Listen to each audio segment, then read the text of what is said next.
বন্যায় ভাসছে দেশের 12 জেলা, পানিবন্দী প্রায় অর্ধকোটি মানুষ, 13 জনের মৃত্যু। আগামী 3 দিনে দেশে বৃষ্টিপাত কমার সম্ভাবনা নেই বলছে আবহাওয়া অফিস। 24 ঘন্টায় সর্বোচ্চ বৃষ্টিপাত কক্সবাজারে সম্ভব হয়নি ফেনীর রেকর্ড নেয়া। আওয়ামী লীগের নেতৃত্বে চরম মানবাধিকার লঙ্ঘন হয়েছে, অভিযোগ সালাউদ্দিন আহমেদের। আয়না ঘর সংস্কৃতি থেকে বেরিয়ে আসার প্রত্যয়।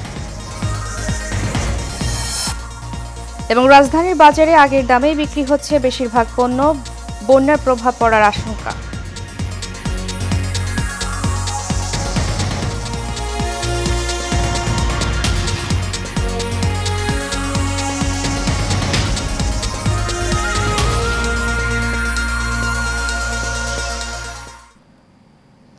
স্বাগত এশিয়ান নিউজে, সাথে আছি আমি উর্মি আক্তার। এতক্ষণ শুনছিলেন বিআরবি কেবল ইন্ডাস্ট্রিজ লিমিটেড সংবাদ শিরোনাম। এবারে চলে যাব পুরো খবরে। টানা ভারী বর্ষণ আর উজান থেকে নেমে আসা ঢলে ক্ষতবিক্ষত গ্রামের পর গ্রাম। দুঃস্বপ্নের মতো পানির তোড়ে ভেসে গেছে সহায় সম্বল। 36 বছরের মধ্যে এমন বন্যা দেখেন স্থানীয়রা। মাঠঘাট তো ডুবেছেই, তলিয়েছে গুরুত্বপূর্ণ সড়কও। এতে পানিবন্দী 12 জেলার অর্ধকোটি মানুষ। আশ্রয় আর খাবারের অভাবে মানবেতর জীবন কাটছে বানবাসীদের। গত 2 দিনে বানের পানিতে ডুবে প্রাণ গেছে অন্তত 13 জনের। প্রতিনিধির পাঠানো তথ্য ছবিতে বিস্তারিত জানাচ্ছেন রাশেদ আকন। ভয়াবহ বন্যার কবলে দেশের 12 জেলার কয়েক লাখ মানুষ। আকস্মিক বন্যায় ডুবেছে ঘরবাড়ি আর রাস্তাঘাট, বন্ধ অনেক এলাকার যোগাযোগও। সহায় সম্বল রেখে আশ্রয় কেন্দ্রে ছুটছেন বানভাসীরা। বানের জলে তলিয়েছে নোয়াখালী সদর সহ 7 উপজেলার বিস্তীর্ণ এলাকা। শহরের বেশিরভাগ এলাকাও জলমগ্ন। পানিবন্দী জেলার 20 লাখ মানুষ। দেখা দিয়েছে বিশুদ্ধ পানি ও খাবার সংকট। আমাদের জন্মের পর থেকে নোয়াখালীতে কোনো বন্যা দেখি নাই। নোয়াখালীবাসী এটার জন্য কখনোই প্রস্তুত ছিল না। দেখেন ভাই, আমাদের অবস্থা খুবই সংকটময়, খুবই অবস্থা আমাদের ভালো না ভাই। আমাদের মসজিদ, মাদ্রাসা, তারপরে এই যে কাটলা, বাড়িঘর দুয়া সবে আমাদের ডুবে গেছে ভাই।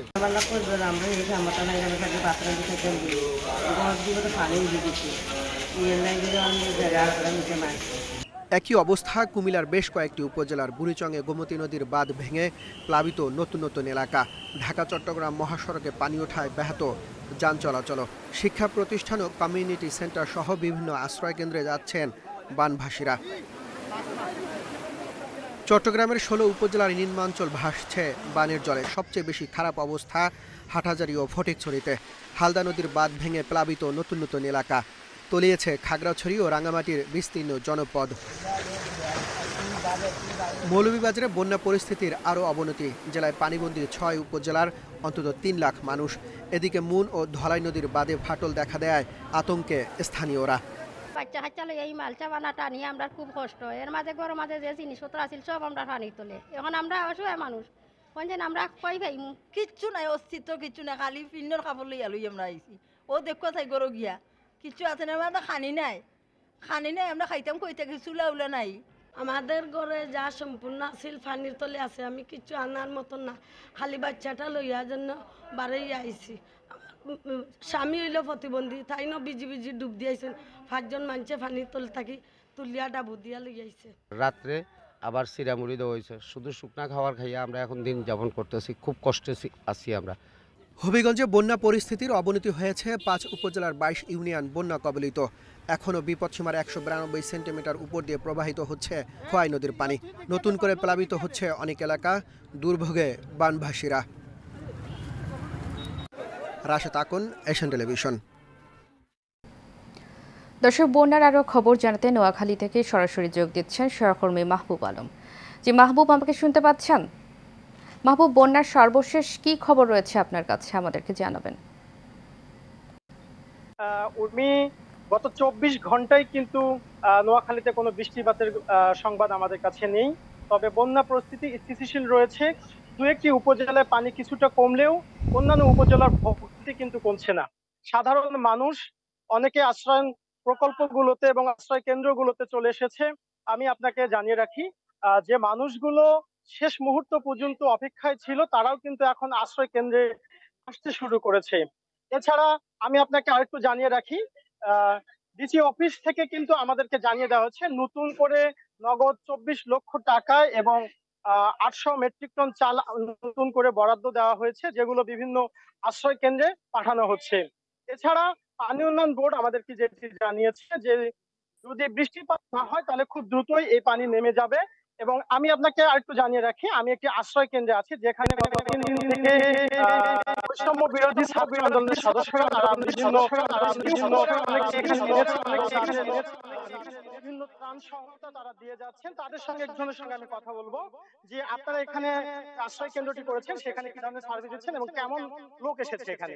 আমরা গত 21 আগস্ট বিকেল বেলাতে সোনাইমুড়ি হাই স্কুল এবং মাদ্রাসাকে আশ্রয় কেন্দ্র হিসেবে ঘোষণা করি। আরো 5-6 কেন্দ্র আশ্রয় কেন্দ্র মধ্যে প্রায় 700 মানুষের মতো, প্রায় 200টার অধিক ফ্যামিলি, 700 মানুষ এখানে আমরা রেস্কিউ করে এনেছি। আজকে সকালেও আমরা 11টা টিম কাজ করেছি রেস্কিউ অভিযানে। এখনো এদিকে বাজারের দিকে পানি কম থাকলেও প্রত্যন্ত এলাকাগুলোতে পানি কিন্তু এখনো বিপদসীমার উপরে। মানুষকে এখনো রেস্কিউ করাটা অত্যন্ত কষ্ট হয়ে যাইতেছে। আর বিভিন্ন ভাবে আমরা খাবার সামগ্রী চেষ্টা করছি। ঢাকা ইউনিভার্সিটি এবং সাউথ থেকেও আমাদের কথা বলা হয়েছে, একটা টিম এবং বাকিরাও আসবে আমাদেরকে হেল্প করার চেষ্টা করতেছে। আর এখান থেকে আমরা যারা আছি আমাদের প্রবাসী বন্ধুর মাধ্যমে আমরা চেষ্টা করতেছি এখানে যতটুকু পারা যায় মানুষকে খাওয়ানোর জন্য খাবার ব্যবস্থা করা হয়েছে। যে উর্মি যেমনটি শুনছিলেন যে আসলে প্রতিটি স্বেচ্ছাসেবী সংগঠন কিন্তু তাদের প্রচেষ্টা অব্যাহত রেখেছে। সাধারণ মানুষ 20 লক্ষাধিক মানুষ কিন্তু পানিবন্দী রয়েছে। তাদের জন্য সার্বিক সহায়তা নিয়ে প্রশাসন এবং স্বেচ্ছাসেবী সংগঠনগুলো তৎপর রয়েছে। এই ছিল নোয়াখালী থেকে আমার কাছে উর্মি। জি মাহবুব, ধন্যবাদ আপনাকে। দর্শক, নোয়াখালীতে বন্যার খবর নিয়ে আমাদের সাথে যুক্ত ছিলেন আমাদের সহকর্মী মাহবুব আলম। চলে যাচ্ছি পরবর্তী প্রসঙ্গে। এদিকে নদীতে জোয়ারের চাপে ওয়াবদার বেড়িবাঁধ ভেঙে খুলনার পাইকগাছা উপজেলার দেলুটি ইউনিয়নে 14টি গ্রাম প্লাবিত হয়েছে। এতে প্রায় 40,000 মানুষ পানিবন্দী হয়ে পড়েছে। তলিয়ে গেছে চিংড়ি ঘের ও ফসলি জমি। এলাকাবাসী জানায় বৃহস্পতিবার দুপুরে উপজেলার দেলুটি ইউনিয়নের প্রায় 300 ফুটের বেশি ওয়াবদার রাস্তা ভেঙে যায়। এতে পানি ঢুকে প্রথমে উপজেলার কালীনগর, হরিণখোলা, দারুণ মল্লিক গ্রাম প্লাবিত হয়। বাঁধ সংস্কার না করায় আজ দেলুটি ইউনিয়নে 14টি গ্রাম নতুন করে পানিতে তলিয়ে যায়। এলাকাবাসী বাঁধ মেরামতের চেষ্টা করলেও প্রবল পানির স্রোতে সেটা সংস্কার করা সম্ভব হচ্ছে না। আজকে ধান লাগাইছে, আপনার মাছ লাগাইছে, সবগুলো ভেসে গেল। আপনার গোলার ধানগুলো পর্যন্ত ভিজে যাচ্ছে। মানে পরিকল্পনার অভাব, আমি যেটা মনে করি যদি ওনারা একটু পরিকল্পনা করে কাজটা করতেন তো আজকে আমাদের এই সমস্যার সম্মুখীন হতে হতো না। এই বেড়িবাঁধ আসলে যেভাবে মজবুত করে দেওয়ার কথা সেভাবে হয়তো দিচ্ছে না। আজকে আমাদের এই জায়গায় হাজার হাজার বিঘি জমি সব এরকম প্লাবিত হয়ে গেছে। ধান হবে না, ওরকম এরকম তরমুজ করছে, সে তরমুজে এরকম সব নষ্ট হয়ে গেছে।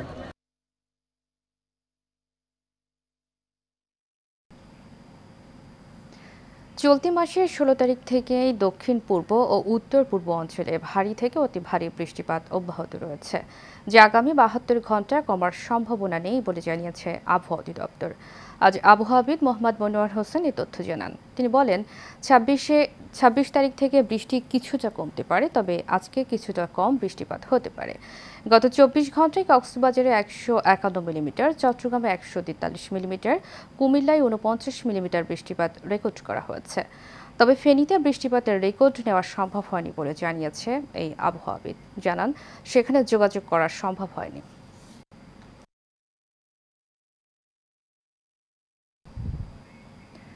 গার্মেন্টস কর্মী রুবেলকে হত্যার নির্দেশদাতা হিসেবে ক্রিকেটার সাকিব আল হাসানের বিরুদ্ধে ডিএমপির আদাবর থানায় একটি হত্যা মামলা দায়ের হয়েছে। সাকিব আল হাসানকে মামলার 28 নম্বর এজাহার নামেও আসামি করা হয়েছে। এছাড়া এই মামলার বাকি আসামিরা হলেন শেখ হাসিনা, ওবায়দুল কাদের সহ আরও 156 জন। মামলায় অজ্ঞাত আরও 400 থেকে 500 জনকে আসামি করা হয়েছে। বৃহস্পতিবার গার্মেন্টস কর্মী রুবেলের বাবা রফিকুল ইসলাম বাদী হয়ে মামলাটি দায়ের করেছেন। ডিএমপির আদাবর থানার পরিদর্শক মোহাম্মদ নজরুল ইসলাম মামলার বিষয়টি নিশ্চিত করেছেন। বাংলাদেশে আর কোনো আয়নাঘর থাকবে না বলে জানিয়েছেন বিএনপির স্থায়ী কমিটির সদস্য সালাউদ্দিন আহমেদ। ভিন্নমতের মানুষদের আয়নাঘরে নিয়ে নির্যাতন চালিয়ে আওয়ামী লীগ সরকার মানবাধিকার লঙ্ঘনের সীমানা ছাড়িয়েছে বলে মন্তব্য করেন তিনি। এশিয়ান টেলিভিশনের সাথে একান্ত সাক্ষাৎকারে আয়নাঘরের সেই দুর্বিষহ স্মৃতি স্মরণ করেন সালাউদ্দিন আহমেদ। আরও জানাচ্ছেন মণ্ডল এনাম, ক্যামেরা ছিলেন আনসারুল ইসলাম। স্বৈরাচার হাসিনার নির্দেশেই সাদা পোশাকে অস্ত্রধারী আইনশৃঙ্খলা বাহিনী পরিচয়ে 2015 সালের 10 মার্চ রাজধানীর উত্তরা থেকে সালাউদ্দিন আহমেদকে উঠিয়ে নিয়ে যায়। ৬২ দিন পর ওই বছরের ১১ মে ভারতের মেঘালয়ের শিলংয়ে স্থানীয় পুলিশ তাকে উদ্ধার করে। অবর্ণনীয় সেসব দিন পার করে কিভাবে ফিরলেন তিনি সে কথা বলছিলেন এশিয়ান টেলিভিশনের ক্যামেরায়। আইন শৃঙ্খলা বাহিনীর পরিচয়ে সাদা পোশাকে কিছু অস্ত্রধারী লোক চোখ বেঁধে হাত বেঁধে নিয়ে যায় এবং তারা প্রায় আধা ঘন্টার মতো ড্রাইভ করে একটা জায়গায় নিয়ে যায়, যেখানে আমাকে একটা কক্ষে একটা কুঠুরিতে বন্দি করে রাখে প্রায় ৬১ দিন। সেই কুঠুরির বর্ণনা হচ্ছে 5 ফিট বাই 10 ফিটের মতো হবে। ৯ বছর পর দেশে ফেরা বিএনপির এই নেতা জানান, রাষ্ট্রের এমন কোনো অঙ্গ নেই যেটি স্বৈরাচার হাসিনা সরকার ধ্বংস করেনি। প্রশাসন A to Z দলীয়করণ করা হয়েছে। নির্বাচন কমিশন এটা যেন একটা তাদের অধীনে মন্ত্রণালয়ের মতো অবস্থা করে রাখা হয়েছে। দুর্নীতি দমন কমিশন বিরোধী দল মতকে দমন করার একটা হাতিয়ার পরিণত করা হয়েছে। এইভাবে পাবলিক সার্ভিস কমিশনের মধ্য দিয়ে কেবল ছাত্রলীগ আওয়ামী লীগ ক্যাডারদেরকে নিযুক্ত করার একটা টুলসে পরিণত করা হয়েছে। রাষ্ট্রের কোনো অঙ্গকে তারা বাদ রাখেনি যেটা ধ্বংস হতে বাকি আছে। এ সময় তিনি আর বলেন, ধ্বংসপ্রায় রাষ্ট্রকে সংস্কার করে স্বাভাবিক অবস্থায় ফেরাতে অন্তর্বর্তী সরকারের সময়ের প্রয়োজন রয়েছে। আগামী নির্বাচন সহসায় করা সম্ভব না বলেও মনে করেন তিনি। তাদেরকে যদি আমরা এখন 90 দিনের মধ্যে নির্বাচন অনুষ্ঠান করতে বলি, সবাই বলবে যে এটা হয়তোবা সম্ভব হবে না। তার মধ্যে নির্বাচন কমিশনের সংস্কার, পুলিশি সংস্কার, প্রশাসনিক সংস্কার এবং আর কিছু প্রয়োজনীয় সংস্কার সাধন করে একটি এমন একটা অ্যাটমসফিয়ার, মানে ইলেকশন কন্ডাক্ট করার জন্য একটা কন্ডাক্টিভ অ্যাটমসফিয়ার তারা সৃষ্টি করে নির্বাচন দিতে পারেন। ক্ষমতায় টিকে থাকতে জনগণের জানমাল সহ রাষ্ট্রের সীমাহীন ক্ষতি করার মানসিকতার আর কেউ যেন রাজনীতিতে না করে, সেই দাবিও করেন সালাউদ্দিন আহমেদ। একদলীয় বাকশালী রাষ্ট্র ব্যবস্থার স্বপ্ন কেউ যেন না দেখতে পারে। যে রাষ্ট্র ব্যবস্থায় একদলীয় শাসন কাঠামো, একদলীয় রাষ্ট্র ব্যবস্থার স্বপ্ন যেন কেউ না দেখতে পারে। এদেশের ৭১ সালের স্বাধীনতা সংগ্রামে, স্বাধীনতা যুদ্ধে শহীদদের সেই আকাঙ্ক্ষা ছিল, তাদের সেই আকাঙ্ক্ষাকে, তাদের সেই আশাকে, সেই চেতনাকে বাস্তবায়ন করতে হবে। মন্ডলের নাম, এশিয়ান টেলিভিশন, ঢাকা। বাজারে সব ধরনের নিত্যপণ্যের দামে কিছুটা ভাটা পড়েছে। কাঁচামরিচ, পেঁয়াজ, আলু, সবজির দাম কিছুটা কমেছে, তবে বেড়েছে বেগুনের দাম। আর ফার্মের মুরগির ডিম, ব্রয়লার মুরগি, মাছ ও অন্যান্য সবজির আগের দামে স্থিতিশীল রয়েছে। আবির হোসেনের ক্যামেরায় কাউসার আহমেদের রিপোর্টে থাকছে বিস্তারিত। গত কয়েকদিন ধরেই দু একটি পণ্য ছাড়া বাজারে দাম কমার সুবাতাস বইছিল। সেই বাতাসের গতিরোধ করেছিল কাঁচামরিচ এবং চাউলের দাম বৃদ্ধি। সব কিছুই তো ধ্বংস, এরপরে এর মধ্যে তো আমাদের এলাকাতে পুরো পানির নিচে চলে গেছে। তো এ তো নিয়ে আসে নাই, ওই নিয়ে আসে নাই, সাধারণ মানুষেরা তো করতে দেন কয়টা দিন, 6টা মাস যাক, তারপরে কথা বলি। বাজারের এই সহনশীল দ্রব্যমূল্যটা এটা আমাদের একটু এখন সহ্য করে নিতে হবে, হয়তো আশা করি আগামীতে সেটা কমে যাবে। তবে এখন বাজারে নতুন করে বাড়েনি কোনো পণ্যের দাম, তবে দু একটি পণ্য বিক্রি হচ্ছে আগের বাড়তি দামেই। বাজারের বর্তমান পরিস্থিতি নিয়ে মিশ্র প্রতিক্রিয়া জানিয়েছেন ক্রেতারা। মানে দাম যা ছিল আমাদের একটা উচিলা দরকার হয়। বন্যা হচ্ছে, বন্যা যে জায়গাগুলোতে হচ্ছে, যে জায়গার জিনিসগুলো আসে না, যে জায়গা অন্য জায়গাতে সেই জিনিসগুলো দাম বেড়ে গেছে। আমরা যাতে সাধারণ মানুষ ভালো থাকি, এই আমরা যারা আছি সাধারণ মানুষ, আমাদের যে ক্রয় ক্ষমতার মধ্যে যে নিত্য প্রয়োজনীয় জিনিসগুলো, ওইগুলো যে আমাদের ক্রয় ক্ষমতার মধ্যে থাকে। এদিকে বন্যার প্রভাবে বাজারে দাম বাড়বে কিনা এমন প্রশ্নের জবাবে বিক্রেতারা বললেন, খুব বেশি সম্ভাবনা নেই দাম বৃদ্ধির। আগের চেয়ে কম। গত সপ্তাহে পটল হচ্ছে 60, এই সপ্তাহে 40-50, ভেন্ডি 40-50, লাউ একটা 60 টাকা, গত সপ্তাহে ছিল 80 টাকা। মানে কাঁচামাল মোটামুটি দামের কম আছে, শুধু মরিচটা বেশি। মরিচটা বাইরে থেকে আমদানি করে, মরিচটা বেশি, ইন্ডিয়ান মরিচ 280 টাকা। বর্তমানে আমার ধারণা, যদিও বন্যার পরিস্থিতিতে প্রভাব পড়ে, তাহলে আর সময় লাগবে, এখন না। এখন বাজার আগের যে পর্যায়ে আছে এই পর্যায়ে চলতেছে। আলুর দাম কমছে, পেঁয়াজের দাম একটু কমছে, আদার দাম কমছে, তারপরে আপনার পোলাও চাল এগুলো আছে একটু কম আছে। তবে বন্যার কারণে মাছের বাজারে সরবরাহ কম থাকায় বাড়তি দামে বিক্রি হচ্ছে সব ধরনের মাছ। ইলিশ মাছ আগের চেয়ে দাম বেড়েছে আরও, আর চিংড়ি মাছও আগের চেয়ে দাম বেড়েছে। সবজি একটু কমেছে, যেমন কেজিতে 10 টাকা 20 টাকা কমেছে সবজির কথা। অন্য অন্য যেগুলো আছে যেমন আলু টালু, এগুলো সব আগের দামই আছে, তেমন একটা কোনো কিছুই কমেনি। কাউসার আহমেদ, এশিয়ান টেলিভিশন, ঢাকা। বৈষম্য বিরোধী ছাত্র আন্দোলন ঘিরে আক্রান্ত হয় দেশের প্রায় 450টি থানা ও কয়েকশত পুলিশ বক্স। থানাগুলোতে এখনও রয়েছে ভাঙচুর এবং অগ্নিসংযোগের ক্ষত। তারপরেও জনগণের নিরাপত্তায় হাতে লেখা সাধারণ ডায়েরি এবং মামলা নেওয়া হচ্ছে। তবে অস্ত্র, গাড়ি এবং পোশাক না থাকায় টহল দিতে পারছে না থানা পুলিশ। খুব শীঘ্রই সবকিছু ঠিক হয়ে আসবে বলে জানান পুলিশ সদস্যরা। সাইফুল ইসলাম নয়নের রিপোর্ট। ৫ আগস্ট আওয়ামী লীগ সরকারের পতনের পর রাজধানীর বিভিন্ন থানায় হামলা ও অগ্নিসংযোগ করা হয়। এতে পুড়ে ছাই হয় থানার গাড়ি, আসবাবপত্র, গুরুত্বপূর্ণ নথি ও অস্ত্র। এই ঘটনার 2 সপ্তাহ পার হলেও এখনো পুরোপুরি কর্মচাঞ্চল্য ফেরেনি থানাগুলোতে। চলছে সংস্কার কাজ। তবে দ্রুতই ঢাকা মেট্রোপলিটনের থানাগুলো থেকে পূর্ণাঙ্গ সেবা পাওয়া যাবে বলে আশা করছেন সংশ্লিষ্টরা। এদিকে যানজট নিরসনে স্বাভাবিকভাবে কাজ করে যাচ্ছেন বলে জানিয়েছেন ট্রাফিক সার্জনরা। এখন মোটামুটি যানজট মুক্ত আছে। এখন সবাই ভালোভাবে বাসায় যেতে পারে, অফিসে যেতে পারে। তবে আমরা সর্বোচ্চ চেষ্টা করতেছি যানজটটা লাঘব করার জন্য। মানুষের আস্থা অর্জনে পুলিশ আবারও ঘুরে দাঁড়াবে এমনটাই প্রত্যাশা সবার।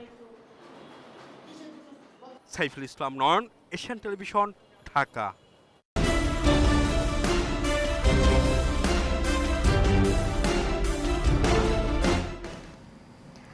ভারতে পালিয়ে যাওয়ার সময় বেনাপোল চেকপোস্ট থেকে যশোর জেলা ছাত্রলীগের সাধারণ সম্পাদক তানজিব নওশাদ পল্লবকে আটক করেছে বর্ডার গার্ড বাংলাদেশ বিজিবি।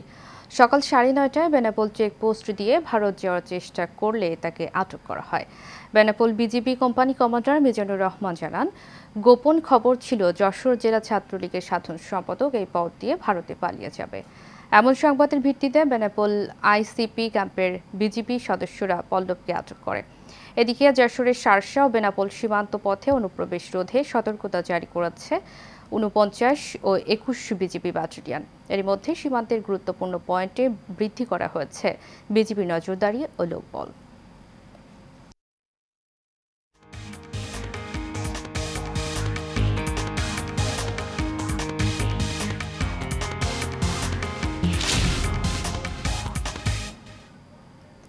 এবারে আন্তর্জাতিক প্রসঙ্গ। টানা ভারী বর্ষণে ভয়াবহ বন্যা পরিস্থিতি তৈরি হয়েছে ভারতের ত্রিপুরায়। প্লাবিত হয়েছে বহু এলাকা। ব্যাপক বৃষ্টিপাতের কারণে সৃষ্ট বন্যায় রাজ্যটিতে প্রাণহানির সংখ্যা বেড়ে দাঁড়িয়েছে অন্তত 22 জনে। নিহতদের মধ্যে নারী ও শিশু রয়েছে। আজ এই তথ্যটি নিশ্চিত করেছে ভারতীয় গণমাধ্যম আউটলুক ইন্ডিয়া। এছাড়া হাজার হাজার মানুষ তাদের বাড়িঘর ছেড়ে আশ্রয় কেন্দ্রে ঠাঁই নিয়েছেন। রাজ্যটিতে বন্যায় ক্ষতিগ্রস্ত লোকের সংখ্যা ছাড়িয়ে গেছে 17 লাখ। ঘটেছে বহু ভূমিধসের ঘটনাও। ভারতীয় আবহাওয়া বিভাগ ত্রিপুরার 8টি জেলার জন্যই রেড অ্যালার্ট বজায় রেখেছে বলে কর্মকর্তারা জানিয়েছেন। বন্যা কবলিত এলাকায় সাহায্য ও সহায়তা আরও বাড়াতে বিমান বাহিনী কাজ করছে।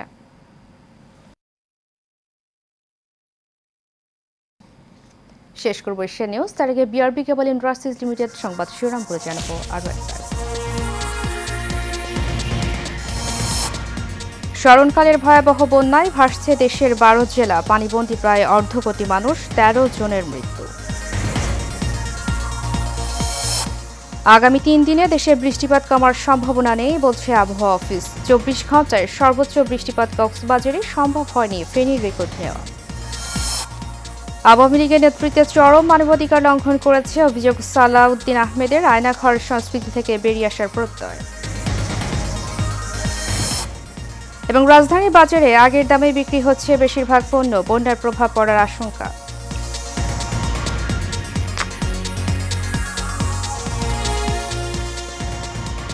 এশিয়া নিউজ এ পর্যন্তই। পরবর্তী সংবাদ দেখার আমন্ত্রণ জানিয়ে শেষ করছি। ধন্যবাদ সবাইকে।